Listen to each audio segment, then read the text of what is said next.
Thank you so much. I just will go ahead and get started, and I really appreciate that grounding, Valentina. That was beautiful. All right. This is called Grandpa's Ginger Snap Cookies. Preheat the oven to 350 degrees. Cold, slow molasses covers us. Sticky, pungent, and slimy. Are these the ingredients for a sweet gingerbread girl? They don't know that we're built for more than just sugar and spice, something not nice, grit. Pound and knead the dough, says the burnt note card with missing words and flour crusted on all the edges. The card is out of order. There was another step. Hard to tell years later. Our sweltering Arkansas summers were drawn out. Grandpa had quiet ways, unlike his cackling rooster waking us up for Sunday service. Dressed in lilac cotton with long ribbons, he held my hand on the short walk. Time stopped in the weathered down church. Stir in ginger, molasses, and add. The secret ingredient was our fragile history. We weren't allowed to write it down on paper, back when our family secrets were innocent, thick and white, needing both muscle and patience to stir, working hard to make something blissfully light. Sprinkle brown sugar, put it in the oven, and lick the remaining batter. That was the last required step, licking the sweet, yellow heavenly goop. In an hour's time, the creed transformed to glowing stones in our bellies. Meanwhile, Aunt B and Regina gossip in the kitchen about grown folks' things. Aunt Cece quizzes her brilliant daughter on multiplication tables, and I sit by Grandpa's side on the piano bench. He attempts to teach me the first four chords of Swan Lake, but the rows of identical black and white keys confuse me. With a permanent marker, Grandpa writes out the letters on the stark white keys, C, D, E, F, G, A, B. His oak upright piano forever marked so I can play. When I'm older and someone asks me about love, I'll think back to this gesture, the beautiful piano scars and the peaceful aroma of ginger snap cookies. Don't tell the shark. My anger is patient, cold, bored, frozen. Angry Black woman? Not with this resting nice face. The rage is patient. Foundations of self-suppression built on bones of broken redwoods. Chrissy calls me, newly blonde and weepy. No, blue and weepy. Her pandemic tresses a new phase. Attention received. Since our teenage years, I've lived in a deep state of admiration mixed with fear. Admiration of her magnetic force, fear that her extreme warmth will burn me alive. She grants me passage to her rare displays of tenderness. I am special. I am loyal. Long ago, we were dancing in the Mission District at a house party. Chris's muscles gleam, everything tight. She whispers when we are alone how she must get cut, angled, sharp, strong, fit. All things round and soft disgust her. I am round and soft. Overdressed with bright pink lipstick on this brown face, I'm invisible. The Black boys surround Chrissy like bees to a queen, honey thick on her sculpted calves. She takes one home and will keep him for 30 days, her expiration date. I am invisible, swelling with sorrow. My anger is patient. Who am I angry with? The Black boys she bring home, they always want to be friends, playful and teasing, awarding me nicknames with a short shelf life. Forgive me, their eyes say. My smile is all teeth to consume scraps of attention, better than starving. Is it? Shake it off, scream on the inside.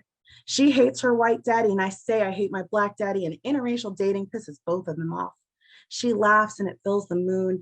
I itch, I bury, I bleed, I mask, screams on the back patio with the 90-day bay. I rush to rescue someone, unclear who needs saving since Chrissy coaxes the flames of any dispute. Then the word.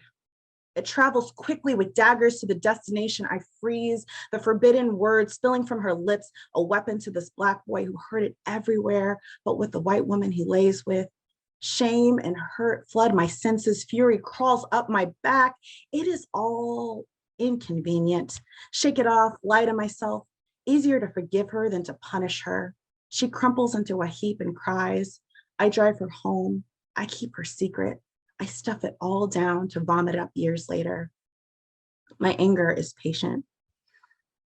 It's too bad he went and offed himself, says Chris. I really wanted to use his space. We are in Chris's backyard and the sun is high. She stretches arms wide, shimmers in the sun, so cold, so beautiful. My words are stolen in the face of her cruelty. I know she means it. She is inconvenienced by this man's suicide. Like when you were driving home and you accidentally take a wrong turn and you were 5 minutes late, 5 fucking minutes late is the equivalent of her energy for a friend's death. The worst part is I believe her.